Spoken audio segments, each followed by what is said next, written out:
नमस्कार, मैं हूं आकृति और आप देख रहे हैं इंडिया पब्लिक खबर। चंद सेकंड और पूरा का पूरा गांव जमींदोज हो गया। धराली का वो मंजर बेहद ही खौफनाक था। तबाही की ऐसी तस्वीरें बहुत कम ही देखने को मिलती हैं। खैर, देखा जाए तो पहाड़ और आपदाओं का ये रिश्ता पीढ़ियों पुराना है। पीढ़ियों से ही प्रकृति पहाड़ों और वहां के लोगों को अपना रौद्र रूप दिखाती रही है, लेकिन बीते कुछ सालों में ये आपदाएं अचानक बढ़ गई हैं। धराली की उन झकझोर कर रख देने वाली तस्वीरों को देखने के बाद आप सबके मन में कई सवाल होंगे।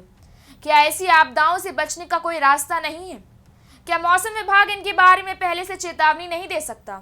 आज आपके इन तमाम सारे सवालों के जवाब जानने की कोशिश करेंगे। जिंदगी और मौत, खुशी और तबाही, इन सब के बीच का फासला सिर्फ 34 सेकंड का था। इन 34 सेकंडों में पूरी उत्तरकाशी का स्वरूप बदल गया। पहाड़ों की बनावट बदल गई, गांवों की सूरत बदल गई और लोगों की जिंदगी बदल गई। आखिर क्या कारण है इन एक के बाद एक दिल दहला देने वाली आपदाओं के पीछे? किस वजह से आई धराली में वो तबाही? क्या वो एक मल्टी क्लाउड बर्स्ट था या फिर किसी ग्लेशियर के टूटने का नतीजा? 5 अगस्त का वो दिन जब मात्र 2.5 मिलीमीटर की बारिश कब बाढ़ बन गई पता ही नहीं चला। अचानक आए इस फ्लैश फ्लड ने दर्जनों दुकानें, मकान और होटल को अपने आगोश में ले लिया। सब कुछ पानी के साथ बहता चला गया। जब तक लोग ये समझने की कोशिश करते कि आखिर हो क्या रहा है, उससे पहले ही उनकी जिंदगी, उनका आशियाना सब खत्म हो गया।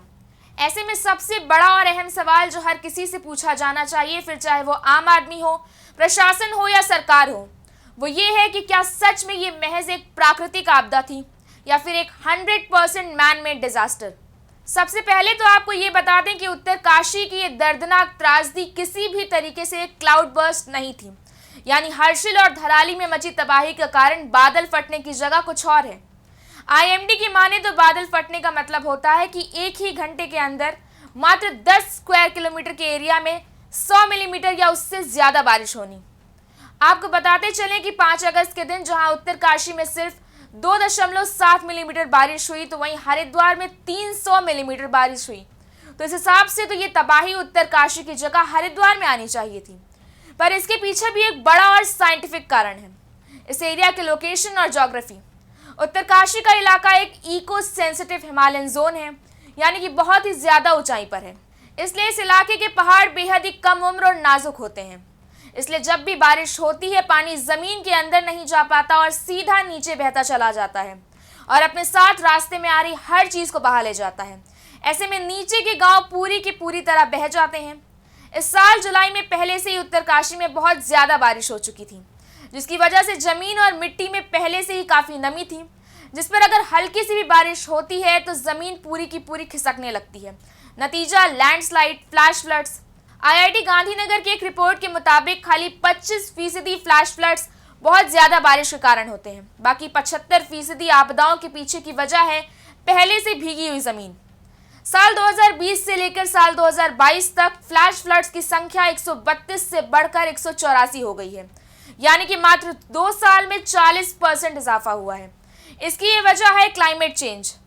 दुनिया भर में तेजी से बढ़ता हुआ पारा इन सभी आपदाओं का खतरा और बढ़ा देता है।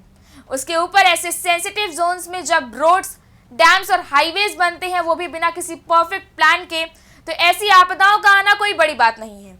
4 Dham national highway, Delhi Dehradun expressway, Badrinath redevelopment plan, कितने पेड़ कटे थे इनके लिए? कोई जवाब नहीं है।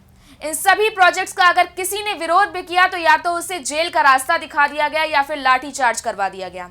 टाइम्स ऑफ इंडिया में छपे एक आर्टिकल के मुताबिक हर्षिल से गंगोत्री जाने वाले रास्ते में मात्र 30 किलोमीटर के ही एरिया में करीब 10,000 पेड़ों को रोड को चौड़ा करने के नाम पर काटा जा रहा है। क्या इससे पहले कोई प्लान तैयार किया गया था या कोई एनवायरमेंटल लॉ बना था? इन सभी आपदाओं के पीछे एक वजह पहाड़ों पर हर साल जरूरत से ज्यादा पर्यटकों की भीड़ भी है। बता दें कि पूरे उत्तराखंड की कुल आबादी मात्र 1.5 करोड़ है, जबकि साल 2022 में ही अकेले लगभग 5 करोड़ टूरिस्ट उत्तराखंड एक साथ गए थे। क्या पहाड़ एक साथ इतना भार झेल सकते हैं? पिछले 1 साल में ही हीट वेव, सूखा, फ्लैश फ्लड से 3000 से ज्यादा जाने गई हैं, जिसमें हिमाचल सबसे ऊपर है। बीते कुछ सालों से ही ये चला आ रहा है कि सरकारें आती जाती रहती हैं, अधिकारी बदलते रहते हैं, लेकिन आम जनता की जिंदगी अभी भी उसी टूटी पटरी पर किसी तरह रेंग रही है। धराली की आपदा आज उन सभी नेताओं के लिए एक आईना है जो हर बार वोट के नाम पर जनता से हमदर्दी और विकास का झूठा नाटक करने पहुंच जाते हैं। फिलहाल इस बारे में अपनी राय हमें कमेंट सेक्शन में बताएं और धराली से जुड़ी हर अपडेट के लिए जुड़े रहें इंडिया पब्लिक खबर के साथ।